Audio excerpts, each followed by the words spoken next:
जी जान लगाकर हम लोगों ने काम किया। हमने अपने परिवार को खोया, मैंने अपने पिता को खोया सर, और तीसरे दिन से मैंने ड्यूटी भी करी। कल जो हमारे साथ प्रशासन के द्वारा जो कार्रवाई की गई, हम लोगों को जेल ले जाया गया। जी आए थे, लेकिन उनके द्वारा कोई हमको आश्वासन नहीं मिला और हम लोगों ने बात करने की कोशिश की। उनको फूलमाला लेके हम खड़े थे, लेकिन उसमें भी हमारे साथियों को बंदी बना के पुलिस लेके गई।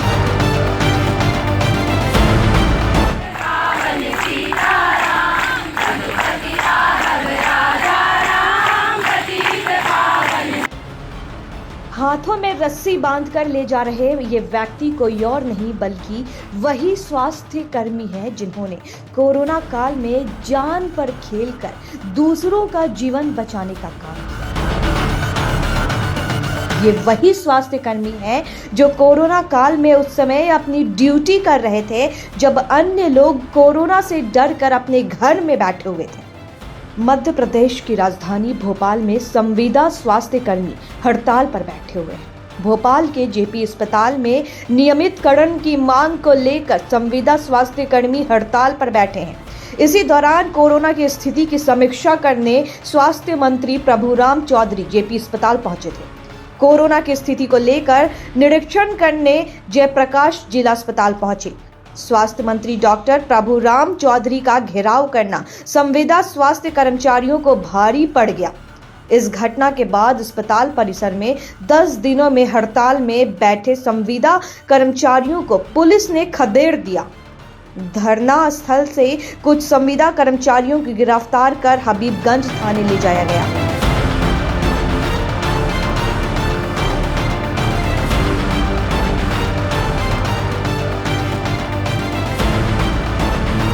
दरअसल शनिवार को स्वास्थ्य मंत्री जयप्रकाश जिला अस्पताल में कोरोना संक्रमण से निपटने के लिए तैयारियों का जायजा लेने के लिए पहुंचे थे, लेकिन अस्पताल में निरीक्षण के बाद संविदा कर्मचारियों ने मंत्री का वाहन रोककर उनके सामने अपनी मांग रख दी। विरोध बढ़ता देख मंत्री दूसरी गाड़ी में बैठकर वहां से निकल गए। रस्सी से बांध कर ले गए, जो कि बहुत ही अमानवीय है।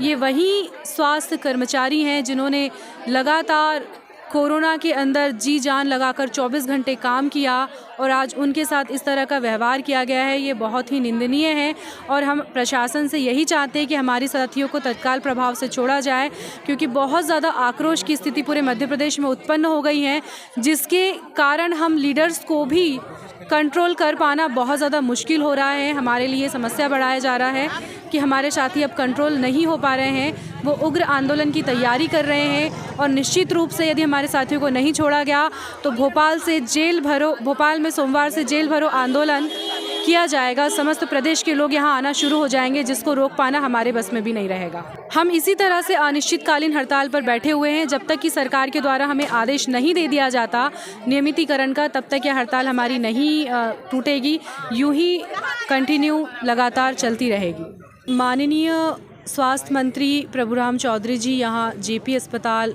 निरीक्षण के लिए आए हुए थे और ये हमारे लिए बहुत सौभाग्य की बात थी कि वो हमारे धरना स्थल पर भी आए। हम समस्त स्वास्थ्य कर्मचारी उनके स्वागत में फूल मालाएं लेकर खड़े हुए थे। उसके बाद में वो अपनी गाड़ी से निकले भी, उन्होंने सामान्य चर्चाएं भी की हमारे साथ में और कुछ देर तक के वो हमारे साथ पैदल भी चले। उसके बाद दूसरी गाड़ी में बैठकर वो यहाँ से चले गए, लेकिन हमारी मांगों को लेकर उन्होंने कोई आश्वासन या कोई भी ऐसी चर्चा नहीं हुई। उनके जाने के बाद में यहाँ अचानक से बहुत सारी पुलिस फोर्स आ गई। हमारे धरना स्थल को पूरी तरह से तहस नहस कर दिया गया। हमारे जो बैनर्स थे वो सब तोड़ दिए गए और हमारे साथियों को पुलिस उठाकर ले गई और हमें ये समझ में नहीं आया कि जब हम इतने शांतिपूर्वक धरना प्रदर्शन कर रहे हैं, अपनी मांगों को सरकार के सामने रख रहे हैं, तो हमारे साथियों को इस तरह से गिरफ्तार करने का क्या कारण रहा। जब हम अपने यहाँ से हमारे साथियों को लेके गए जेल में, हबीबगंज थाने में, तो हम वहाँ पर गए। फिर हमारे 10 साथियों की जमानत के पूरे पेपर बन गए। 2 साथी हमारे बाहर आ गए। 8 साथियों को वो रिहा करने वाले थे, तो कुछ कारण से उनको रोक लिया। बोले आप साइन आपके बाकी रह गए हैं। उनको कहीं से फ़ोन गया और फिर से उनके ऊपर ये बोला गया कि अपराधी प्रकरण लगा कि इन पर कानूनी कार्रवाई करी जाए और इनको जेल भेजा जाए। तो रिहा किए हुए साथियों को दोबारा से इनने बंधक बनाया और उन्हीं रस्सियों से बांध के फिर से यहाँ जेपी अस्पताल लेके आए, उनका मेडिकल करवाया और यहीं से उनको जेल में जाके बंद कर दिए। मंत्री जी आए थे, लेकिन उनके द्वारा कोई हमको आश्वासन नहीं मिला और हम लोगों ने बात करने की कोशिश की। उनको फूलमाला लेके हम खड़े थे, लेकिन उसमें भी हमारे साथियों को बंदी बना के पुलिस लेके गई, जो हमारे साथ बहुत गलत हुआ है। और हम यही माननीय मंत्री जी से और मुख्यमंत्री जी से यही निवेदन करते हैं कि हमारे साथियों को जल्दी से जल्दी रिहा किया जाए और हम लोगों को नियमितीकरण दिया जाए। अगर नियमितीकरण जब तक हम लोगों को नहीं दिया जाता, तब तक हम ऐसे ही पूरे प्रदेश में, ऐसे ही 52 जिलों में हम पूरे ये प्रदर्शन धरना करते ही रहेंगे। हमारी मांगे ये है कि हमें MLHP कैडर में सम्मिलित कर नियमित किया जाए और हमारे जो साथियों को अभी उन लोगों ने गिरफ्तार किया है उन्हें छोड़ा जाए। तो आप कब से संविदा पे वर्क कर रहे हैं? संविदा पे हम पिछले 3 साल से वर्क कर रहे हैं। 3 साल से वर्क कर रहे हैं। कल जो मंत्री जी आए थे तब आपको क्या आश्वासन मिला? हमें आश्वासन सिर्फ मंत्री जी ने ये कहा कि बात करेंगे इस मुद्दे पर, ये नहीं कहा कि बात आगे बढ़ाएगी। कुछ ऐसी कोई बात नहीं हुई है सर। 10 दिन, आज 11वां दिन हो गया है, 15 तारीख से बैठे हुए हैं। क्या मांगे आपकी? हमारी मांगे है नियमितीकरण, संपूर्ण संविदा कर्मचारियों को नियमित किया जाए। तो आप कब से यहाँ पे जॉब कर रहे हैं? सर हमारा 3 साल हो गया है पूरा। 3 साल हो गया है। जी। अगर सरकार मांगे नहीं मानती तो ऐसे ही बैठे रहेंगे। पिछले 15 तारीख से शासन को सूचना देने के बाद अनिश्चितकालीन हड़ताल पर है। हमारी केवल मुख्यतः 2 मांगे थी, नियमितीकरण और हमारे निष्कासित साथियों की बहाली। इस तारतम्य में इन मांगों के तहत हम कई वर्षों से सतत रूप से आंदोलन करते आए हैं। 2016 में स्वास्थ्य मंत्री के द्वारा खुले मंच से आश्वासन देने के बाद भी वह अपने वादे से पीछे पलट गए। उसके बाद 2018 में हमने 42 दिन की हड़ताल की, उसे भी हमने मुख्यमंत्री के आश्वासन पर समाप्त किया। इसके बाद 2021 में हमने 4 दिन का आंदोलन किया, जिसमें पुनः हमको आश्वासन की लॉलीपॉप देकर कहा गया कि आपकी मांगे हम पूरा करेंगे। किंतु अभी वर्तमान में 15 तारीख से NHM की समस्त 32,000 संविदा स्वास्थ्य कर्मचारी शांतिपूर्ण ढंग से अपनी 2 मांगों के लिए आंदोलन पर है, जो कि न्यायोचित मांगे। यहाँ तक कि स्वयं मुख्यमंत्री शिवराज सिंह चौहान ने भी ट्विटर के माध्यम से इस व्यवस्था को अन्यायपूर्ण बताया है और कहा भी है कि इसे हम समाप्त करेंगे। कल जब जेपी हॉस्पिटल में माननीय स्वास्थ्य मंत्री जी आए, हमारे संविदा स्वास्थ्य कर्मचारियों द्वारा शांतिपूर्ण तरीके से अपनी मांगों के लिए ज्ञापन देने को बोला गया, किंतु बदले में मध्य प्रदेश शासन द्वारा हमारे खिलाफ इतनी बर्बरतापूर्वक व्यवहार किया गया। हमारे 10 संविदा साथियों को रस्सियों से खींचकर सड़कों पर रस्सियों से खींचकर जेल में ले जाया गया। ये प्रतीत होता है कि गांधी के इस देश में आज भी अंग्रेजों की हुकूमत जिंदा है और जिंदा रहेगी, जो कि मध्य प्रदेश शासन हमें निरंतर बताते आ रहा है। हमारा हौसला तोड़ने के लिए, हमारा आंदोलन तोड़ने के लिए जो भी गतिविधि की गई है, माननीय मुख्यमंत्री से हम निवेदन ये उनको प्रेषित करते हैं कि संविदा स्वास्थ्य कर्मचारी जो 32,000 है, उनका मनोबल आपके इस बर्बरतापूर्ण कृत्य से टूटने वाला नहीं है। 32,000 संविदा स्वास्थ्य कर्मचारी आपके विरोध में अपने मांगों के लिए खड़ा है।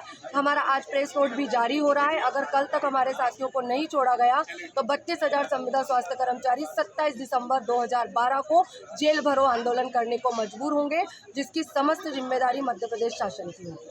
अच्छा, आपके प्रदेश में कितने कर्मचारी हैं जो हड़ताल पे हैं? हमारे प्रदेश के 32,000 समस्त संविदा स्वास्थ्य कर्मचारी, जिसमें paramedical staff, nursing staff, pharmacist से डॉक्टर से लेके आउटसोर्स सपोर्ट स्टाफ से लेके समस्त कैडर जो कि स्वास्थ्य सेवाओं को जन जन तक पहुंचाते हैं। मामा जी को सुनाने के लिए अपनी वेदना खुले मन से संविदा के मैदान में है और ये हड़ताल जब तक जारी रहेगी जब तक हमारी मांग पूरी न हो जाए। अच्छा, कोरोना वापस आ चुका है, इस बारे में आप क्या कहेंगे? हमने कोविड काल में दिन और रात एक करके कोरोना काल में आम जन समुदाय को सेवा दी है। मध्य प्रदेश शासन का कहना मानकर हमने वो भी कार्य किए हैं जो हमारे पद के मूल दायित्वों में कभी नहीं आते थे। हमने ट्रेसिंग, ट्रीटमेंट से लेकर सब कुछ किया है।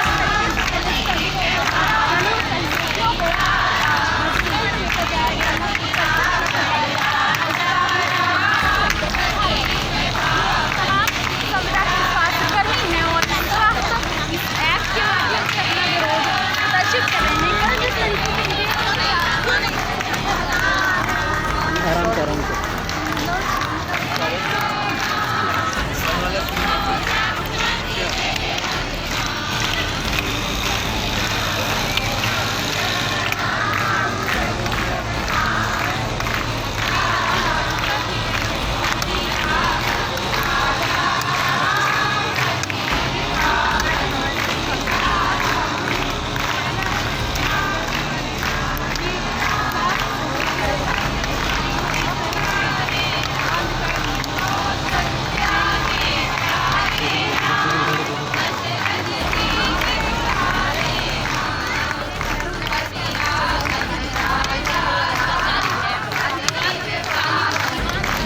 जी जान लगाकर हम लोगों ने काम किया। हमने अपने परिवार को खोया, मैंने अपने पिता को खोया सर, और तीसरे दिन से मैंने ड्यूटी भी करी। कल जो हमारे साथ प्रशासन के द्वारा जो कार्रवाई की गई, हम लोगों को जेल ले जाया गया। मंत्री जी आए थे लेकिन उनके द्वारा कोई हमको आश्वासन नहीं मिला और हम लोगों ने बात करने की कोशिश की, उनको फूल माला लेके हम खड़े थे, लेकिन उसमें भी हमारे साथियों को बंदी बना के पुलिस लेके गई।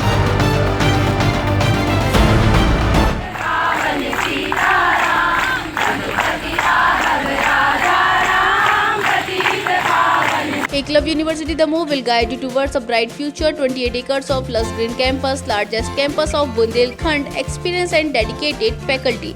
50 future-ready courses taught in 12 different schools, separate courts and ground for sport, fully equipped lab and workshop, safe and fully equipped separate hostel for girls.